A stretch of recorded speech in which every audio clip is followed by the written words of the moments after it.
আর এবার একটু পাহাড়ের দিকে নজর রাখা যাক। আচ্ছা, পাহাড়ের রাজনীতিতে কি নয়া মোড় 2026-এর বিধানসভা ভোটের আগে? কেন বলছি? কারণ ভেঙে দেওয়া হলো অজয় এডওয়ার্ডের হামরো পার্টি, মুছে ফেলা হলো প্রতীক, খোলা হলো পতাকা। 2021-এর নভেম্বরেই পাহাড়ে হামরো পার্টি তৈরি করেন অজয় এডওয়ার্ড। পাহাড়ে নয়া রাজনৈতিক দল গড়ার ইঙ্গিত অজয়ের। আগামীকালই দার্জিলিং এর জিমখানা হলে আত্মপ্রকাশ তার নতুন রাজনৈতিক দলের।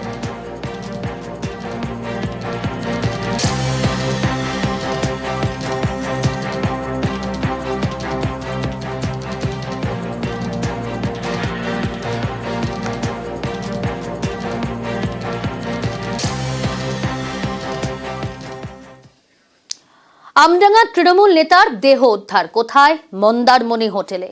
আর তাকে কেন্দ্র করেই কিন্তু বাড়ছে রহস্য। ঘটনায় মৃতের বন্ধু এবং বন্ধুর ভাগ্নিকে আটক করেছে পুলিশ। দফায় দফায় জিজ্ঞাসাবাদ করা হচ্ছে। মৃত তৃণমূল নেতার নাম আবুল নাসার। ঘটনায় খুনের অভিযোগ তুলছে পরিবার। তাদের দাবি, তাদের অভিযোগ, কদিন আগেই ব্যবসায়িক পার্টনারের সঙ্গে মন্দারমণিতে যান নাসার। সঙ্গে ছিলেন পার্টনারের ভাগ্নিও। ঘটনার পিছনে কি সম্পর্কের টানাপোড়েন, নাকি অন্য কোনো কারণ, নাকি ব্যবসায়িক কোনো কারণ, খতিয়ে দেখছে পুলিশ। এখন কোন কি আত্মহত্যা সেটা পুলিশ তদন্ত করে দেখছে। তবে আমাদের অত্যন্ত সক্রিয় কর্মী ছিলেন এবং আমাদের দলের ক্ষতি হলো। আধাটা অঞ্চলের বিশেষ করে উনি একদম দায়িত্বশীল কর্মী ছিলেন। এখন ঘটনার সময় এলাকার দুই একজন ছিল, তারাও সঠিকভাবে কিছু বলতে পারছে না। পুলিশ তাদের জিজ্ঞাসাবাদ করছে। রাজনৈতিক কোনো ব্যাপার নেই এখানে। নিশ্চয়ই সঠিক তদন্তের মধ্যে পুলিশ এগিয়ে তার ফলাফল বার করবে। বাড়ি থেকে বলে এসেছিলেন যে কোথাও পেমেন্ট নিতে যাচ্ছি। কালকে রাত্রে খবর পেয়েছি মন্দারমণি গোল্ডেন সি বিচ থেকে, রিসার্চ থেকে ওনার বডি উদ্ধার হয়েছে। ওনার সঙ্গে ওনার গ্রামের একটা ছেলে ছিল, ওনার সঙ্গে একটা মহিলাও আছে। এই মহিলা কি ওনার সঙ্গে ছিলেন বলে মনে হচ্ছে আপনাদের? মানে ওই রুমের মধ্যেই, ওই রুমের ভিতরেই ছিল। ওনার একটা ল্যান্ড প্রপার্টি নিয়ে সমস্যা ছিল, দুই পার্টনার ছিল, দুটোর ভিতরে এই ভাগ্নি হচ্ছে তার একজন। এটা বিজনেস পারপাস কোনো একটা কোইন্সিডেন্ট হবে, দলীয় কোনো ম্যাটারের ভিতরে থাকবে বলে মনে হয় না। তমলুকে তৃণমূল বনাম তৃণমূল। তমলুক পুরসভার চেয়ারম্যানের বিরুদ্ধে ক্ষুব্ধ কাউন্সিলর। বিক্ষোভ মিছিলের পর পুরসভার সামনে সভা করে তোপ। মেলা খেলার জন্য চেয়ারম্যানের পথ নয় বলেই তোপ। তমলুক শহরকে যানজট মুক্ত করার দাবিতে প্রতিবাদ মিছিল। সুষ্ঠু পরিবহন পরিষেবা, বেআইনি টোটো বন্ধের দাবিতে ডেপুটেশন।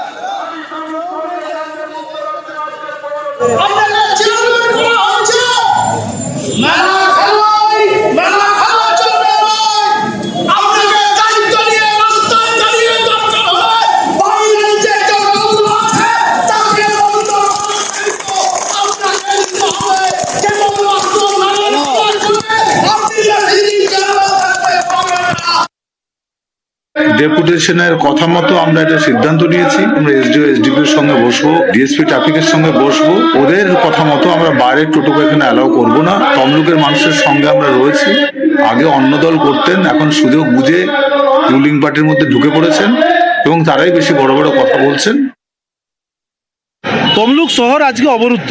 তমলুক শহরে মানুষ আজকে চলাচল করতে পারছে না। তার সমস্ত দায় টোটো চালক বন্ধুদের ঘাড়ে চাপানো হচ্ছে। তাম্রলিপ্ত পৌরসভায় মাত্র 620 জন নথিভুক্ত টোটো চালক আছেন, কিন্তু তমলুক শহরে সকাল থেকে রাত পর্যন্ত প্রায় 2200 থেকে 2300 টোটো চালক ঘুরে বেড়ায় এখানে, যাদের কোনো নথিভুক্ত নেই।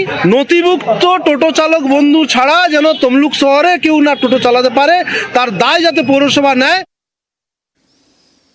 দেখুন, রাজ্যের শাসক দল তৃণমূল কংগ্রেস বারবারই রাম বাম কংগ্রেস এই তিন জোটের কথা বলে থাকে। হ্যাঁ, আর এই জোট এবার দেখা গেল জলপাইগুড়িতে, মহাজোট। জলপাইগুড়িতে রাম বাম কংগ্রেসের মহাজোট। জলপাইগুড়ি বার অ্যাসোসিয়েশনের ভোটে এই মহাজোট। বার অ্যাসোসিয়েশনের ভোটে জয়লাভ মহাজোটে। 13 আসনে জয়ী মহাজোট, 10 আসনে জয়ী তৃণমূল কংগ্রেস। এখানে তো কোনো দল টলের ব্যাপার নাই, আমরা সবাই একসাথেই চলি সবসময়। গেটের বাইরে আমরা যে যার দল করি। আইনজীবীরা যাকে মনে করবে যে 2 বছরের জন্য দায়িত্ব দিব, আইনজীবীরা তাকে দায়িত্ব দিয়েছে। আমরা সবাই একসাথেই চলি। বিরোধী দল ছিল যারা, তাদের কোনো প্যানেল ছিল না। তারা নিজেদের রাজনৈতিক আদর্শকে জলাঞ্জলি দিয়ে দুটো ভিন্ন মেরুর রাজনৈতিক আদর্শে অবস্থানরত দলগুলি নিজেদের মধ্যে একটা মহাজোট বা একটা অশুভ জোট তৈরি করেছিল, সেই জোটের কোনো নীতি বা আদর্শ ছিল না। সেই নীতি বা আদর্শের সঙ্গে না থাকা দলগুলির মধ্যে লড়তে গিয়ে হয়তো আমাদের কোনো প্রার্থীকে শহীদ হতে হয়েছে। আমরা গর্বিত যে আমরা তৃণমূল কংগ্রেস লিগাল সেল এই ব্যানারে আমাদের 22 জন প্রার্থী প্রতিদ্বন্দ্বিতা করেছে এবং তাদের মধ্যে আমরা 10 জনকে জিতিয়ে আনতে পেরেছি। চারিদিকে আবর্জনা স্তূপ, আর এই আবর্জনা স্তূপেই নাভিশ্বাস চুচুড়ার পেয়ারা বাগানে রাস্তায় দুর্ভোগ। পুরসভার অস্থায়ী কর্মীদের আন্দোলনের জেরেই এই ভোগান্তি। 20 দিন পর আর জঞ্জাল সাফাইয়ে গেলে বিক্ষোভ। পুরকর্মীদের গাড়ি আটকে বিক্ষোভ দেখায় স্থানীয় বাসিন্দারা। আমার বাড়িতে একটা হার্টের পেশেন্ট, আমি অনেক দিন ধরে বলছি, কেউ এটা গুরুত্ব দিচ্ছে না। ফ্ল্যাট পরিষ্কার করলে এখানে নোংরা রাখা যাবে না। চেয়ারম্যানকে বলেছে, সবকিছু করা হয়েছে, রিটেন দেওয়া হয়েছে, কেউ কিচ্ছু শোনেনি। পৌরসভা থেকে লোক এসে বলছে কি ডেঙ্গু আছে, ম্যালেরিয়া হচ্ছে, এই হচ্ছে সেই হচ্ছে, তা এইটা পরিষ্কার করছে না কেন? এতগুলো বাচ্চা নিয়ে থাকি, তার মধ্যে এত নোংরা, এত মানে গন্ধে দেখা যায় না। যেখানে বসবাসকারী এলাকা তো ভ্যাট করা উচিত নয়। আমি এদের সাথে কথা বললাম, সোমবার থেকে পুরো টোটালি মাল করা বন্ধ। বাজারের সব মাল এখানে, বাজারের এত দুর্গন্ধ যাতে মানুষ অসুস্থ হয়ে যাচ্ছে। বাজার না ফেললে কিন্তু এত সমস্যা হতো না। বাজারের উচিত যে তারা কোথায় মালটা ফেলবে তারা ঠিক করবে। তারা কেন পঞ্চায়েত এসে পৌরসভায় মাল ফেলে এটা আমার জানা নেই। আমি আমার আধিকারিকদের বলেছি, তারা ব্যাপারটা দেখছে। পশ্চিম মেদিনীপুরের দিকে নজর রাখা যাক। সেখানে আবার পশ্চিম মেদিনীপুরে গ্রামেই ভাঙন ভয়, আবাস নিয়েও ক্ষোভ। গ্রামে পদ্মের প্রভাব থাকায় বঞ্চনার দাবি বিজেপির, মানতে নারাজ তৃণমূল কংগ্রেস।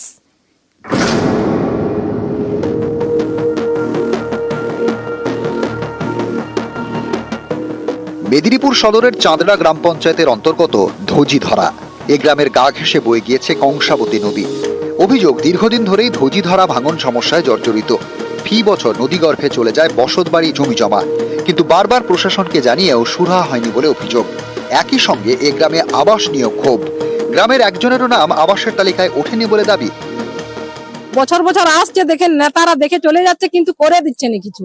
আমরা কত করে বলবো, প্রতি বছরেই বলছি, আজ মনে হয় 10-20 বছর হয়ে গেল। নদীর ভাঙন ভেঙে ভেঙে চলে যাচ্ছে, আবার বাসা বাঁধা হচ্ছে, আবার ভেঙে চলে যাচ্ছে। তাহলে আমরা ওইভাবে কত কি করব? ডকুমেন্টস জমা দেওয়া হয়েছে, কিন্তু হচ্ছে এখনো পর্যন্ত এই তো বলে 24 সালে আসবে, 23 সালে আসবে, কিন্তু আসেনি। আমাদের একটাই সমস্যা যে আমাদের নদী বাঁধ দিতে হবে, নদী বাঁধ দিতে হবে, রাস্তাঘাটটা করে দিতে হবে, আর আবাস যোজনা যেমন আমরা পাই। 2018 ভোটের পর চাঁদড়া গ্রাম পঞ্চায়েত ছিল বিজেপির হাতে। 23-এর ভোটের পর এই পঞ্চায়েত হয় তৃণমূলের। যদিও স্থানীয় বিজেপি নেতৃত্বের দাবি, ধোজিধরা গ্রামে পদ্মের প্রভাব রয়েছে, তাই সরকারি প্রকল্প থেকে বঞ্চিত হচ্ছে এই গ্রামের 60টি পরিবার।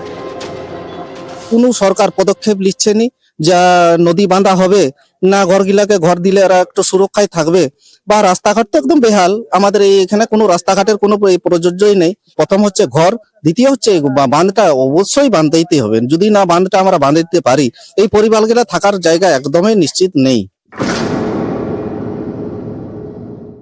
2018 সালে আবাস যোজনা সার্ভে হয়।